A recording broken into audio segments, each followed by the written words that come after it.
Bashundhara group দেশের সুনামধন্য একটা ব্যবসা প্রতিষ্ঠান। অবশ্যই ঢাকা শহরের মধ্যে বসুন্ধরা একটা মডেল সবাই জানে। আমরাও জনস্বার্থে জনগণের জন্য এবং বসুন্ধরা গ্রুপের মতো একটা বড় ব্যবসায়ী প্রতিষ্ঠানকে আমরাও সহযোগিতার আশ্বাস দিয়েছি। আজকে 17 তারিখ রোজ সোমবার আনবির বসুন্ধরা গ্রুপের চেয়ারম্যান দাওয়াতে আমন্ত্রণে এখানে এসছেন। বসুন্ধরা গ্রুপ দেশের সুনামধন্য একটা ব্যবসা প্রতিষ্ঠান। ঢাকা উত্তর সিটি কর্পোরেশনের আওতাধীন বসুন্ধরা একটি অংশ। আমরা পারস্পরিক সমস্ত বিষয় নিয়ে আলোচনা করেছি। মূলত আজকে ছিল একটা সৌজন্য সাক্ষাৎ, যেহেতু তারা বড় একটা ব্যবসা প্রতিষ্ঠানের ওন করেন এবং আমাদের একটা বড় একটা স্টেক হোল্ডার। তারা আমাদের সিটি কর্পোরেশনের পক্ষ থেকে তাদের সকল কিছু আমাদের কাছে সহযোগিতা চেয়েছেন। আমরাও জনস্বার্থে জনগণের জন্য এবং বসুন্ধরা গ্রুপের মতো একটা বড় ব্যবসায়ী প্রতিষ্ঠানকে আমরাও সহযোগিতার আশ্বাস দিয়েছি। আমরা তাদের কাছে সহযোগিতা কামনা করেছি। বিষয়টা হলো যে একটা নগর উন্নয়নের ক্ষেত্রে কিছু কিছু স্টেক হোল্ডার থাকে, সকলের সমন্বয় নিয়েই আমরা এই নগরটাকে গড়তে চাই এবং নগর গড়ার ক্ষেত্রে সকলের সহযোগিতার প্রয়োজন আছে। তো বসুন্ধরাও বড় গ্রুপ হিসেবে নগর উন্নয়নের ক্ষেত্রে আমাদেরকে সহযোগিতা করবে বলে আশ্বস্ত করেছে।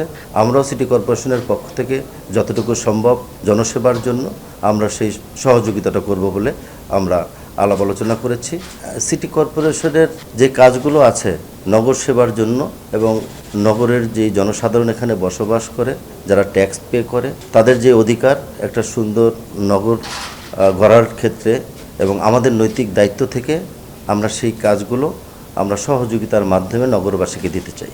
নগরবাসী মনে করে ঢাকা উত্তর সিটি কর্পোরেশন হবে একটা আধুনিক বাসযোগ্য দুর্গন্ধমুক্ত সবুজায়ন একটা শহর। সেই শহর উপহার দেওয়ার জন্যই আমরা সিটি কর্পোরেশনের পক্ষ থেকে মাননীয় প্রধানমন্ত্রী জনাব তারেক রহমানের নেতৃত্বে ক্লিন ঢাকা এবং গ্রিন ঢাকা করার জন্য আমরা চেষ্টা চালিয়ে যাচ্ছি। এই চেষ্টা করতে গিয়ে বিভিন্ন বড় বড় ব্যবসায়ী মহল যারা আছেন তারা সিটি কর্পোরেশনকে সহযোগিতা করবে এবং সিটি কর্পোরেশন একইভাবে জনগণের যেই অধিকারগুলো আছে সেটাকে রক্ষা করে সকল কিছু আমরাও সহযোগিতা করব। এটাই হলো আমাদের কাজ। আমরা চাই এই নগর উন্নয়নের ক্ষেত্রে প্রতিটি জনসাধারণ এর সাথে সম্পৃক্ত থাকবে। আগামী দিনে আমরা একটা বাসযোগ্য শহর উপহার দেব। ডেঙ্গু নিয়ে আমরা বহুত আগে থেকে প্রিপারেশন নিয়েছি। ডেঙ্গু যাতে নিয়ন্ত্রণে থাকে এটার জন্য আমরা টাস্ক ফোর্স গঠন করেছি।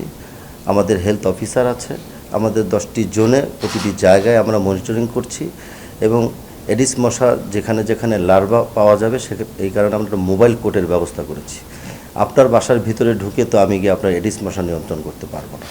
সেই ক্ষেত্রে সরকারি অফিস আদালত যেখানেই আমরা লার্ভা পাচ্ছি সেখানে আমরা মোবাইল কোর্টের মাধ্যমে তাদেরকে সতর্ক করছি এবং নিয়মিত যেটা মশা নিয়ন্ত্রণ রাখার জন্য যেই ওষুধ প্রয়োগের দরকার সেটা আমরা আমাদের যে পরিকল্পনা আছে সেটার মাফিক আমরা করে যাচ্ছি। আগে যে কোনো সময়ের তুলনায় এখন দেখবেন মশা অনেক নিয়ন্ত্রণে আছে। এবারের ডেঙ্গু কিন্তু আমরা এখনও পর্যন্ত নিয়ন্ত্রণে রাখতে পেরেছি এবং আশা করছি বর্ষার মৌসুম বৃষ্টি হয়ে যাওয়ার পরপরই আমরা সেই জায়গাগুলো হটস্পটগুলো নির্ধারণ করে সেখানে আমরা ব্যবস্থা গ্রহণ করি। অবশ্যই ঢাকা শহরের মধ্যে বসুন্ধরা একটা মডেল সবাই জানে। তা আমরা সবাই মিলে একসাথে কাজ করব, এই কথাগুলো আমরা আলোচনা করেছি। জনস্বার্থের যেখানে প্রয়োজন হবে উভয়ের পক্ষ থেকে কাজ করব।